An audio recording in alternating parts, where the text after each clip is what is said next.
is June 22nd and we're going to take a quick look at the garden. It has been a while and there's lots of new things in bloom, like the sunflowers behind me. And there's quite a few vegetables that are almost ready to harvest, so let's take a look. Right here we do have the sunflower that was a volunteer that's blooming, and it's really pretty. In the pots here I have the marigolds and some alyssum underneath, and that one's got more alyssum than it does marigold. And here are some squash plants that I have seeded since I was having difficulty getting them to germinate out in the garden, as well as some echinacea that I pulled up that were volunteers in places that I didn't really want them. So I pulled them up and planted them in pots, and they're doing well, as well as a little lavender plant right there and a leftover parsley, which is going to be very stunted in growth at this point since I haven't planted it, but I'm just going to keep hold on it. And here I'm going to reseed some corn later today. But over here in the first bed, you'll see lots of flowers. The ones that stand out the most are the marigolds, the bright orange. Those are Cracker Jack marigold. And then we have the Isabellina zinnia. And then we have some gomphrena up front, and this one finally has its first bloom, and it is white. So get a little bit of variety. The calendula, the bachelor's button, and since we were in here last, I did trim up all of the bachelor buttons because they were looking kind of scraggly. I did leave them because they're still blooming some, and I figured what does bloom again will reseed itself for next year, so that'll be good. But just the cilantro here is still doing its thing, producing the little seed pods there. So hopefully it will reseed itself and I can get some growing during the winter. Another volunteer sunflower there and there. The tomato over here, the San Marzano, is doing pretty good. I just harvested 2 off of this plant, and there's one more that's almost ready. It hasn't gotten much taller, but it is putting on a lot more tomatoes. And here we have the cherry tomato, and I think I've harvested about 5 or 6 of those, and several that are almost ready to harvest again. Same here, it hasn't gotten too much taller. It's probably gotten a foot taller right here on this one runner. But overall not too much, and it's putting on a lot more tomatoes. So over here we have much more gomphrena. It's a little bit older than the ones in that bed, so eventually those should catch up. The sunflowers over here aren't looking that great anymore, but you can kind of see what the petal color was like. So I wasn't too impressed with this variety this year, and I believe it was evening sunflower from In My Gardener, but I think maybe it was just the bed. I did have what looked to be rabbit damage that took this one out. Something like that. It just chewed off the stalk at about 7 or 8 inches above the soil, so it was just kind of strange. And then we do have volunteer cosmos, which I'm letting them do their thing because they'll fill in the area as the bachelor button dies down.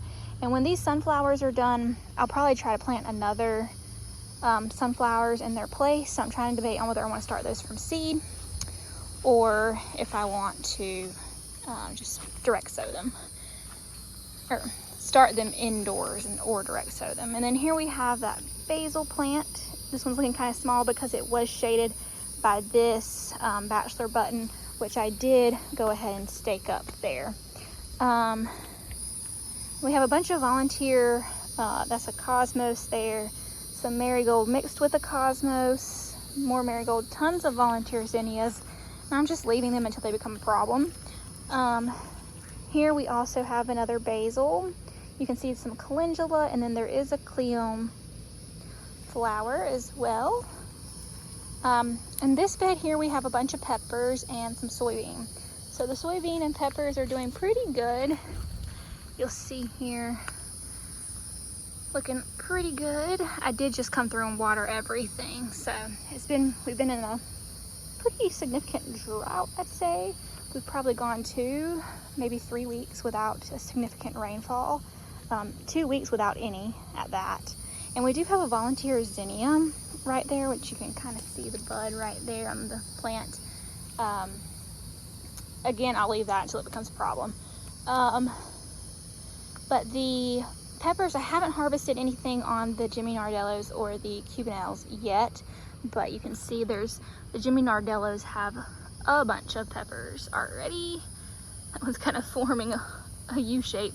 Cubanelles have a few, not as far along as the Jimmy Nardello.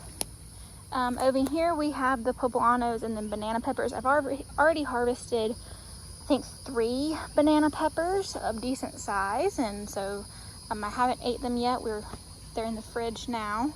Harvested them this week actually. So more cilantro right there, and then in the back we have kind of like a mix of peppers. We have some bell, 2 jalapeno, and then a poblano and banana pepper that were left over from these rows.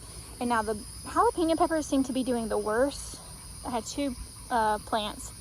They seem to be doing the worst out of all of them, but all the peppers are surprisingly looking pretty good. I was a little bit concerned about them going into the garden season after I had transplanted them because they were very yellow, but I've been more diligent, not very diligent, but more diligent than I usually am about fertilizing. So hopefully that's what is doing well. And so far this is looking like a promising pepper year. I do need to research about when to harvest the soybean, because if you'll take a look here, the plants are filled with the soybean, but they're fuzzy.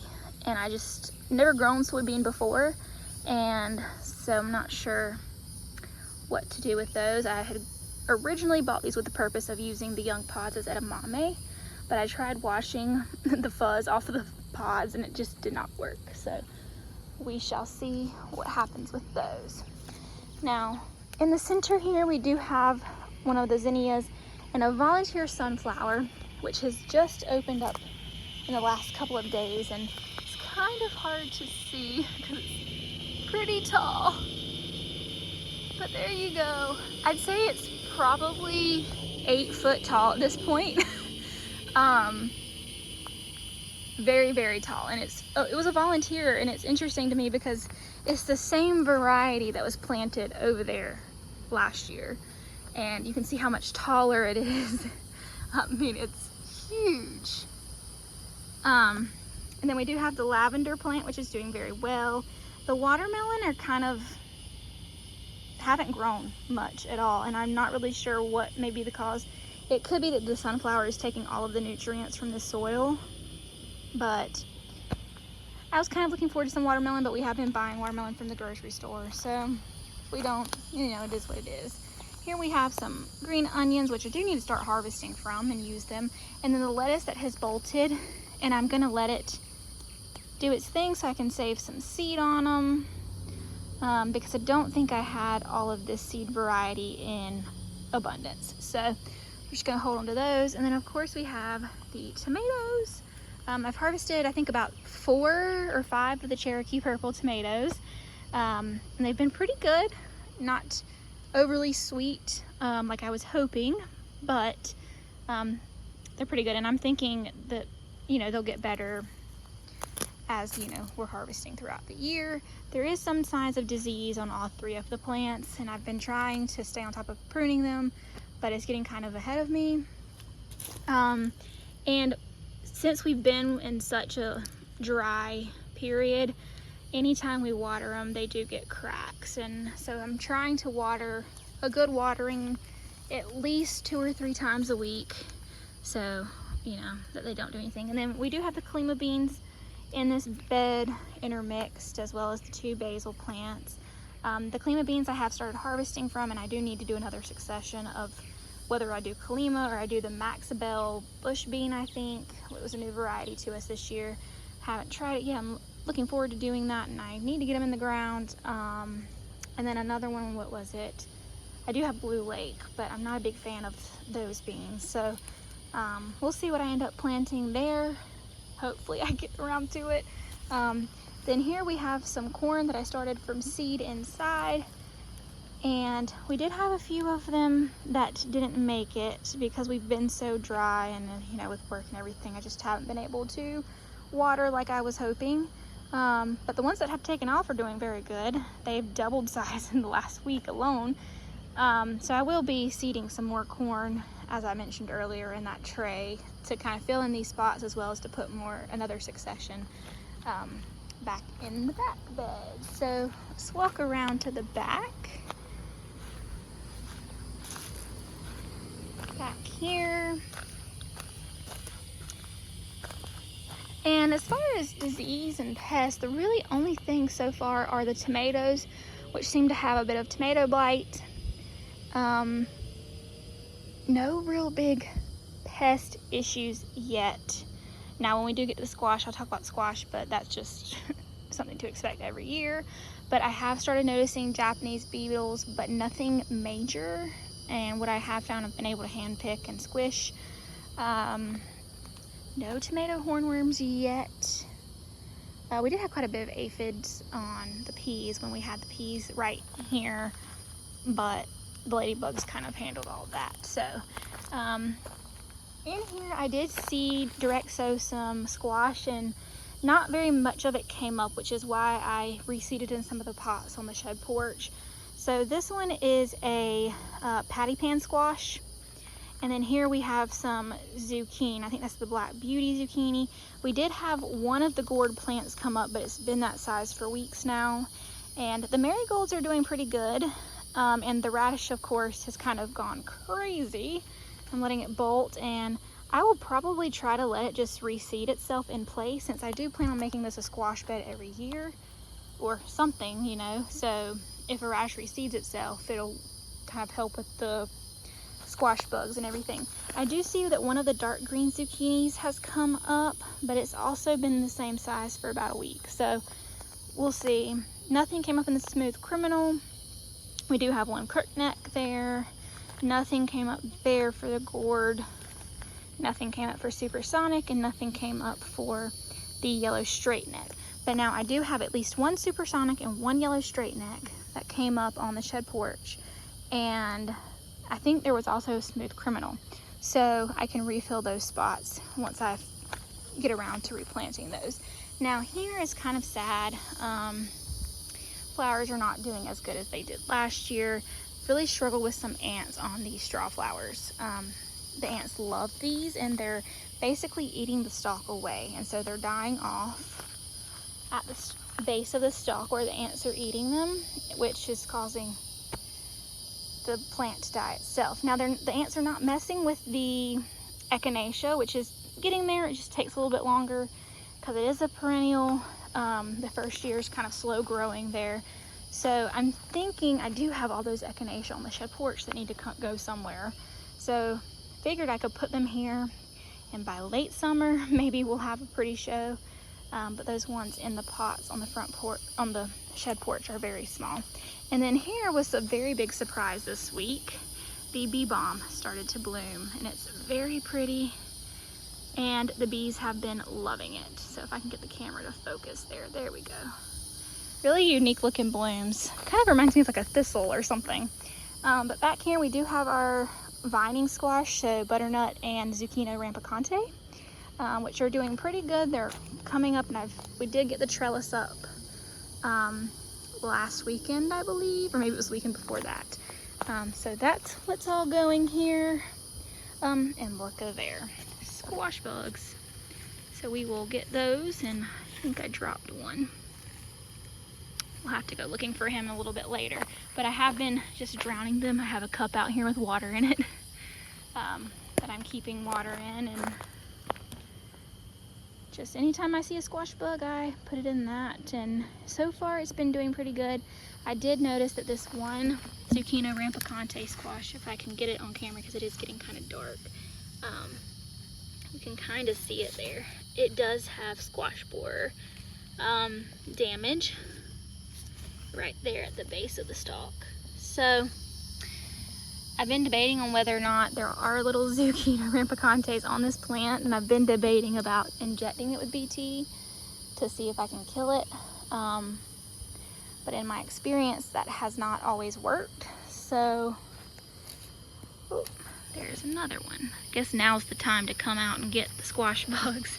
But let's go back to this back bed here. Well, the potatoes, and these ones look pretty good, and they are blooming. the potatoes in those grow bags, I'm not expecting much. The plants have not done very well at all. And it's interesting to me, another squirrel moment here, but the calendula over here in these rows are much larger than the ones in the bed up there. So I think that has something to say about the soil that's in the raised beds, because this is, you know, ground soil. We really didn't do, I mean, I did put a layer of compost down, which was the same compost that's in the beds, but they have more access to the, you know, ground and water and things like that. It's not draining as quickly. So that's interesting to note there. But over here we do have the herbs, which are doing pretty good. I do have my first chive bloom coming right there. This bed still has the kale, which is way too bitter to eat anymore. So I'm just kind of like leaving them until I can get my corn in here. But I don't want to pull them up and then have a bunch of weed pressure in this bed. So here's the bit of corn I did have left over from the front bed. As you can see, that one is not doing too great. And then these are broccoli plants that I had kind of left to produce a seed. I'm not seeing very many seed pods on these, so I'll probably end up pulling them before they even produce anything. The cucumbers are still pretty small. They're not getting a lot of sunlight because of the kale and the broccoli, so I do need to get those pulled up as soon as I can get the corn in there. Strawberries have been okay as usual, don't do much with them. Then here is Zayden's sunflower, which is almost about to bloom. Hopefully he'll be here when it does bloom so you can see it. We do have an echinacea I had left over from one of the plantings, and just popped here. And then we have the corn that I did sow, started from seed indoors and sowed out transplanted, was it last weekend? Can't quite remember, but then we do have the corn that I planted really early, and it does have ears on it. They're all pretty small. Say hey, Blanche. Blanche loves to sit back here in the garden. I think she feels safe with the little fence around the garden. But anyway, so like I said, these ears are pretty small, but I'm thinking we might get a couple that are a decent size. But I think I am learning that corn needs a lot of water and a lot of nutrients. It's a very heavy feeder, and I don't think I fertilized these when I or added slow release fertilizer when I planted them, as opposed to these that I have. So hopefully we'll get a better harvest on the second succession of corn that I've planted. And then the third will be in the remainder of that bed, and obviously any that have kind of not made it from the second succession, I will be filling those in. But we do have the borage is still flowering a little bit. Not quite what I had expected, but it's pretty and it is edible. So if I ever wanted to eat them, I could. That's pretty much it for the garden tour. I did pick a bouquet of flowers today, and I took a picture of that, so might add that into the video so that I can remember that. But yeah, today is June 22nd and everything's looking pretty good. We're gonna be in the 90s this week consistently. The heat index today I believe was 100 degrees. So the garden is doing pretty good for where we're at. Like I said, we haven't had any rain in at least 2 weeks. And no significant rainfall and longer than that. So fingers crossed we get some rain soon. I did run the well dry on, I believe it was Wednesday, watering the garden. So I had to not water for a couple days, and it has kind of filled back up. I was able to water today and get through the whole garden without it running dry. But hopefully we can get some rain because we really need it. And hopefully we can get some better looking sunflowers, because even when they do come up, the petals, they're like missing from, I guess, bugs or something. But yep.